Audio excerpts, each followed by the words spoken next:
Charter board membership is an extremely important job, whether your school is fresh and brand new or firmly established. So far in this series, we've broken down some of the more daunting aspects of charter board membership and demonstrated how achievable a great charter school really is when a capable and committed group of people come together. But the question remains, who exactly are those people? Let's talk about building a board.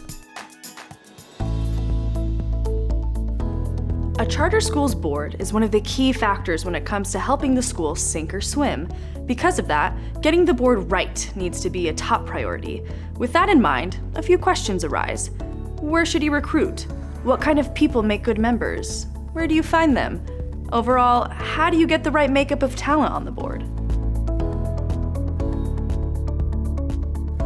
At its core, an effective governing board needs to operate much like a solid team would. And, like any sports fan could tell you, the first step to a solid team is recruiting solid players. There are a few traits you should be looking out for when doing any recruiting. To start, the best board members will be dedicated, enthusiastic about the process, and willing to put in the hours to do the job the way it deserves to be done. As a general rule of thumb, there are some things that board members are committing to. Any materials that are sent out in the board packet, they've read them before the meeting, they come ready to discuss in an informed fashion, ready to ask any questions or address any concerns that may have come up in their view of the board materials. And so we want to make sure that board members are coming fully prepared for those board meetings. Second, they'll have the right type of investment in the mission of the school. A school's parents might seem like the obvious place to start. However, their investment tends to be in their kids. This specific, single-minded focus can sometimes make it difficult for a person to make decisions that benefit the collective, long-term good of the school itself. This doesn't mean that parents can't be extremely valuable board members when joining under the right pretenses and willing to work for the success of the school. When you're a parent serving on the board of a charter school, you take on responsibilities not just for your own child, but for all children in the school. So you have to be able to make that shift of mindset and be willing to make decisions, take votes that are in the long-term interest of everyone at the school. Beyond board membership, there are plenty of other areas where parents can and should be encouraged to get involved. Classroom volunteers, coaches, and chaperones are always valuable to have, and those sorts of positions are a great way for parents to play a role in their students' charter school experience. On the other hand, a good board member shouldn't be totally detached from the school either. An effective board is made up of members that represent a dynamic cross-section of the community. Alternate ideas and differing perspectives are key for the decision-making process. I think it's really important that the board reflects the community, and so being very intentional to keep relationships open, to keep those wide, to have intentionality when you're looking at filling board spots, committee spots, and the founders and board need to work together on what that looks like. If the representation is as total as it should be, it can help the board avoid the possibility of falling into a single-minded groupthink. So back to the team metaphor for a second. When a good manager is putting together a baseball team, he isn't just looking to recruit a few good players, he's looking for good players at every position on the field. One good strategy is the recruitment of local business professionals willing to give their time as volunteers. Astute boards will develop some kind of a skill matrix, which will say these are the skills that we believe we need on this board. And they will develop this and they will actively recruit board members who are not only committed to the mission of the school, but actually provide that skill set that their board needs to be successful. Along with tending toward a more unbiased, long-term focus, these types of board members can also provide the type of real-world professional skill that can help a board excel in its operations. So when recruiting members, a board should keep this in mind as a possible strategy.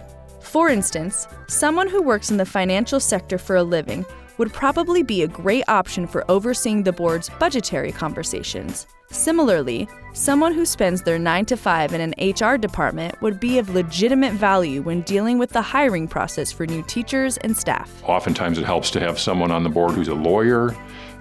Some facilities or real estate expertise can be helpful. So you want to have a variety of skills represented, and you want people who are willing to make the time commitment that is required.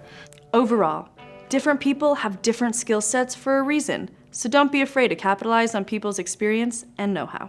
We all have a stake in education, and if you have kind of a passion and a desire and you have the capacity, you should serve. So really talking to community members is important, and changing the narrative that board members are this to board members are all of us in the community is going to be the most important thing that you can do when you're being intentional about the representation on your board. However, the enthusiasm and passion need to be there. A member who volunteers out of social pressure or obligation is one that tends to drift from the board as the year progresses, leaving slack that will need to be picked up. This is not a PTA group providing advice. The board of a charter school is legally responsible for the finance and operations of that school. So it's a serious business, and you want people who are willing to make the commitment to that operation.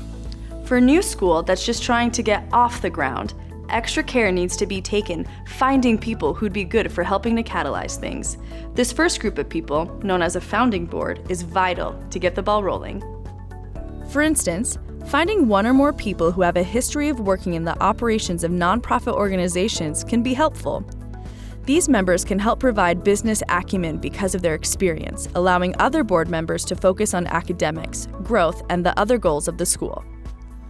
Once the founding board has been established and things are in motion, the board should come up with a definitive transition plan, allowing a more permanent operating board to take their positions over time.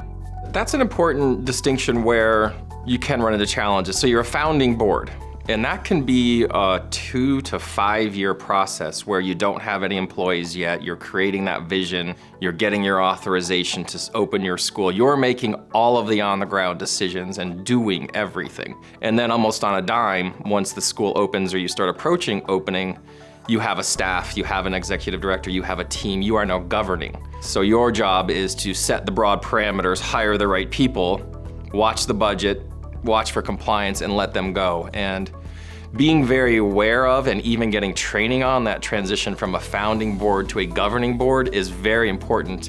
You don't want board members acting like the executive director when you have an executive director. In order to make sure the right people are there to fill the positions, the board should make a habit of performing periodical strengths and weaknesses analysis.